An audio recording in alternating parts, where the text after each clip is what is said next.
Bonjour ou bonsoir à tous, vous qui regardez les vidéos, que ce soit le jour ou la nuit, ici DVD Pro Souvenir, encore un Target classique. Je suis sûr, un coup que j'aurai terminé les Target classiques, je passerai au pay-per-view basique, donc voilà, vous aurez peut-être compris. Donc sans trop tarder, là pour l'instant, je m'attaque au In Your House, de toute façon. Donc là, c'est Target classique sur In Your House Unforgiven et In Your House Over the Edge. Et que l'année prochaine, ils feront Over the Edge sans le In Your House. Et pareil pour le Unforgiven sans le In Your House. Donc voilà. Ensuite. Alors, In Your House 21 et 22. Exactement. Donc, sans trop tarder, je vais vite passer au match. Comme ça, je ne vous fais pas dormir plus que ça. Alors, le match. Alors, le premier match, c'était match à 6. Farouk, Ken Shamrock, Steve Blackman contre Nation of Domination, équipe composée de The Rock, D'Lo Brown, Mark Henry, Kama Mustafa, et voilà quoi. Donc je vais pas trop le répéter, si ce n'est que le match par équipe était excellent. Donc là, j'avoue, il était vraiment excellent. Et c'est victoire de Farouk, Ken Shamrock, Steve Blackman. Donc victoire à eux. Ce match-là, je mets un 3,5 pour commencer directement la soirée. Donc voilà. Ensuite, Triple H contre Owen Hart. C'était match pour le championnat européen. Donc Triple H était le champion. Bon échange entre Triple H et Owen. Car je sais bien qu'ils se sont affrontés quelques reprises. Mais là, c'est vraiment pas mal ce qu'ils sont en train de nous faire. Et si je crois bien, à la fin, si Owen était sur le point de remporter le match, mais c'est Triple H qui le bat. Donc à la fin, c'est lui qui sort vainqueur. Et ce match-là, je mets allez, un 3,40. Vu comment il n'était pas si mauvais que ça. Donc ça vaut largement le coup d'essayer. Ensuite, match pour par équipe pour le championnat du monde par équipe de NWA. Donc ça, c'était pour le titre NWA, parce que oui, il faisait encore des associations avec la NWA. Les Midnight Express, Bodacius Brett, et Bodacius Bart, et Bombazic Bob. Donc Bart et Bob, et pas Bob l'éponge. Donc les Midnight Express contre... attendez... The Rock'n'Roll Express, donc Ricky Morton et Robert Gibson. Donc ce sont des légendes de NWA et des catcheurs classiques, on peut appeler ça comme ça. Vu comment c'est beaucoup de prises à l'ancienne, je me rappelais des échanges de prises à l'ancienne, que ce soit du côté technique et aussi d'haranguer la foule de la part de Rock'n'Roll Express ou les Midnight Express. Bref, ils savent comment jouer avec le public et comment nous faire hyper.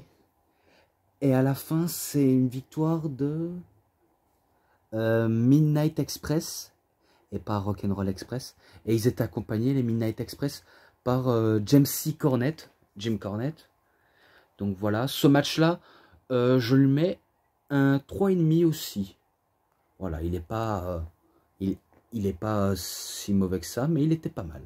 Ensuite, Luna Vachon avec The Artist Formerly Know As. Donc, sa petite équipe avec lui et Goldust. Enfin, elle et Goldust. Pourquoi je dis lui alors que Luna Vachon, malgré qu'elle a une voix aiguë, mais très aiguë, est assez spéciale quand même. Hein. Pourtant, c'est vrai que on a plus l'habitude d'entendre les filles avec une voix tellement mélodieuse et angélique. Là, c'est une voix complètement aiguë. Et du coup, elle affronte Sable. Match de robe de soirée. Ah ouais, c'était ça, stipulation. En plus, il est même marqué... E- Evening Goal Match. Ouais, match de robe. Luna Vachon et Sable. Eh ben, je dis direct, eh ben, c'est Luna Vachon qui bat Sable. Bon, après, ça part en 4 fights, comme dirait Christophe Ajus, ou bien Joe Styles. Mais bon, à cette époque-là, la WWE le disait pas encore et Christophe Ajus le disait pas encore, car maintenant, je suppose que c'est terminé, le terme 4 fight, combat de chat, plus récemment. Donc, c'est Luna Vachon qui bat, et ce match-là, je lui mets un 3,10. Voilà, quoi. Ensuite, plus que 3 et c'est peut-être terminé pour le Unforgiven. Les New Age Outlaws, Road Dogg, Jesse James, Badass Billy Gunn contre les Legion of Doom 2000, alors qu'on n'était pas encore en l'an 2000. Roadwire Hawk Animal accompagné par Sony. Donc je me suis dit, donc ça veut dire que ceux-là ce ne sont pas les Legion of Doom originales, mais ce sont les nouveaux Legion of Doom. Et si je crois bien, c'était pour les titres par équipe WWE, exactement. Et c'était les champions, les New Age Outlaws, qui mettaient leur titre en jeu contre l'équipe version 2000, des LOD. Vous avez compris pour les Legion of Doom. Et ben c'est les New Age Outlaws qui bat les LOD. Donc voilà. Ce match-là, 3,20. Voilà. Ensuite, celui-là, je sais pas si je l'ai noté, mais à voir, en tout cas. Je sais bien dans Deadless Matches, il l'est, mais pas le Unforgiven que je viens de citer. Undertaker contre Kane. Dans un match Inferno. Dans un match Ring de Flamme. D'ailleurs, je sais pas si je l'ai noté, mais... Par contre, je le noterai provisoirement. De toute façon, je le noterai provisoirement, ne vous inquiétez pas. Eh ben, si vous avez peut-être vu Unforgiven dans un Armageddon 2006, ou d'autres DVD de l'Undertaker, je suppose que vous savez que c'est Undertaker qui bat Kane. Les nouveaux le savent pas, mais ceux qu'ils ont vu peut-être, parce que des CD comme ça de catch, eh ben, je vous en conseille toujours, car c'est vrai que la plupart je vous en conseille, même s'il y en a que vous n'aimez pas, c'est pas grave, au moins on sait s'arranger.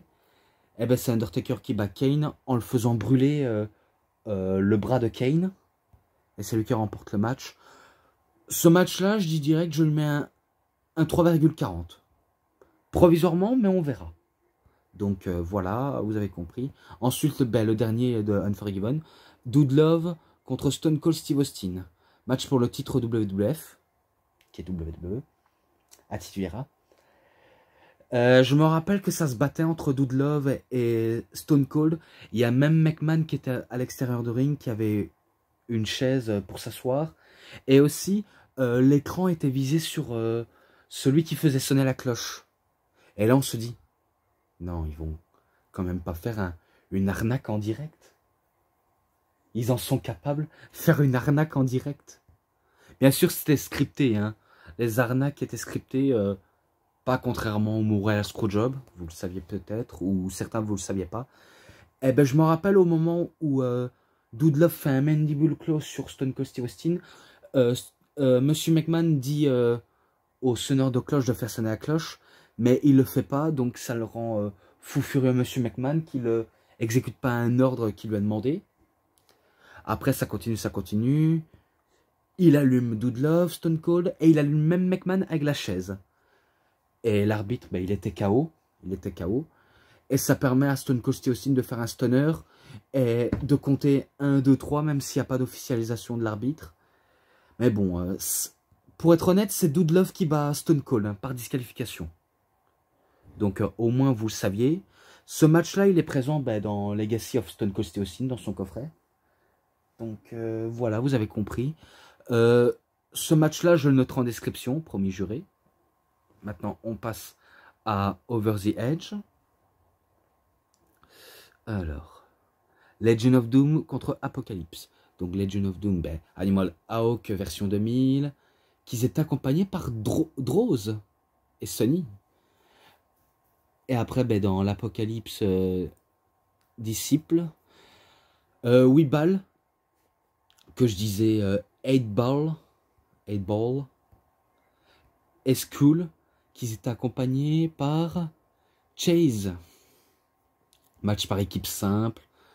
Eh ben, c'est les Legend of Doom 2000 qui battent Disciple Apocalypse. Et ce match-là, ben, je mets 3,20. Pareil aussi, l'autre qui va suivre, Jeff Jarrett contre Steve Blackman. Ouais, exact. Contre Steve Blackman.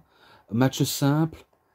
Et c'est Jarrett qui bat Blackman, je crois qu'avec son stroke ou son figure 4 leg lock. Ah, possible. Possible, mais... Ouais, peut-être, je dis bien peut-être. Donc voilà. Ce match-là, ben, ça je l'ai déjà noté. Donc encore un peu, j'allais le noter alors que je l'ai noté. Marc Mero contre Sable. Donc homme contre femme. Ça, là, ça se voit qu'on est en plein début Attitude Era et que le nouveau logo WWF était sur le point de survenir. Donc c'est là où tous les logos WWF ne sont pas floutés du tout. Car dans ces DVD, au moins ça sert à quelque chose. Même s'ils ne sont pas tous en français, au moins il y a des logos qui sont pas floutés et que ce sont des shows originales sans censure. Aucune censure. Eh ben Marc Mero contre Sable, homme contre femme, qui est tellement rare qu'aujourd'hui que la WWE ne le font plus. Il y a Impact, anciennement la TNA, qui font, mais régulièrement. Eh ben c'est victoire de Marc Mero. Voilà. On se dit, ben, c'est sûr que le gars va gagner contre une fille, même si on sait qu'une fille peut battre un mec. Donc je me suis dit, il y a peut-être possible de faire gagner les filles dans match homme contre femme. Et ben ce match-là, ben, je mets, je sais pas, j'ai pas si fort accroché ça, je le mets un 3. Désolé, mais c'est un peu mon but à moi sans que vous souciez.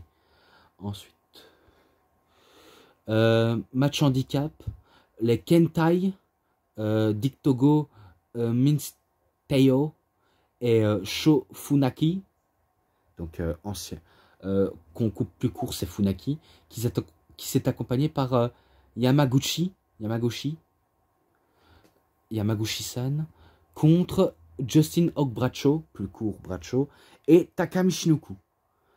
D'ailleurs, Taka Michinoku, il faisait partie du Kentai. Donc c'est un petit clan japonais qui était assez, on va dire, un peu sous le côté comique, mais aussi redoutable. Et là, bizarrement, c'est les Kentai qui battent Bradshaw et Michinoku. Peut-être par tricherie, mais... Ouais, par tricherie à mon avis. Ce match-là, ben, 3,20 aussi. Ensuite, The Rock contre Farok. C'était pour le titre intercontinental. Vous saviez, hein, peut-être. Mais c'est là où The Rock commence à essayer d'exploser en solo, je crois. Ouais, je crois qu'à cette période-là, il essaie de se jouer solo pour prouver qu'il peut monter les échelons de la compagnie malgré toutes les difficultés qu'on lui pose ou protection. Eh ben, il bat Farok et il conserve son titre. Et ce match-là, ben, un 3,5.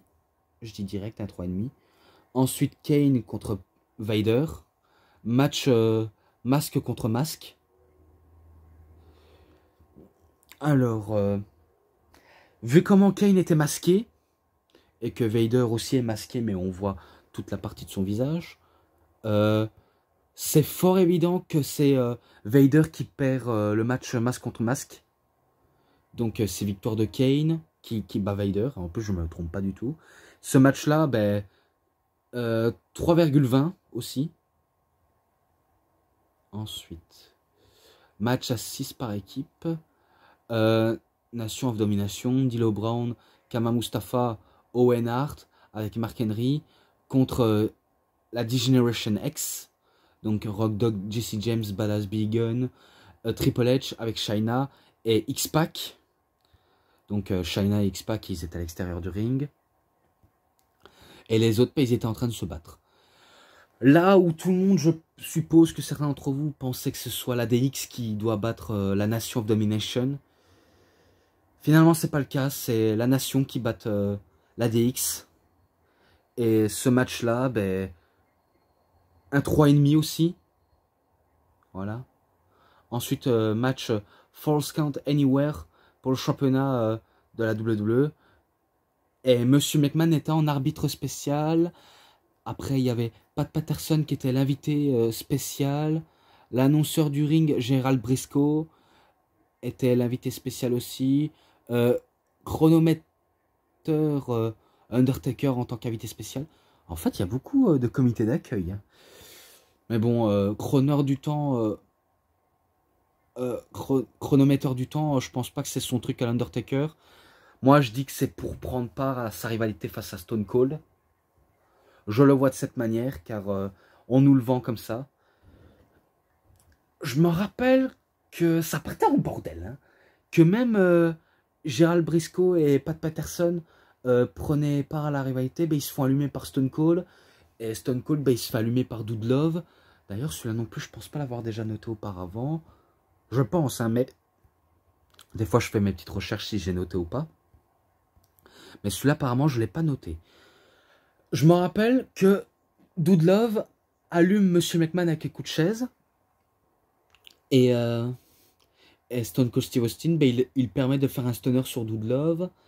Et vu comment il doit avoir un arbitre pour officialiser le match, et ben, il prend la main de Vince, il fait compter 3 fois, et il remporte le match, et il célèbre avec son titre. Et je crois où il fait un stunner sur Undertaker. Il a l'air de dire merci d'être venu, sache que je t'emmerde. Je crois qu'il lui a sûrement dit ça, mais bon. Voilà, victoire de Steve Austin. Ce match-là, 3,50. Voilà, direct. Et dans tous les In Your House, dans les pochettes, ben, je mets 3,60. Donc voilà. J'espère que vous avez très bien aimé cette review, que vous avez plu. Si ça vous a intéressé, en tout cas si vous avez aimé, vous savez ce qu'il vous reste à faire. Likez la vidéo, commentez, partagez, abonnez-vous à ma chaîne. Cliquez sur la petite cloche pour avoir plus de notifications des prochaines vidéos. Et moi je vous dis bonne journée, bonne soirée à tous. Au revoir tout le monde.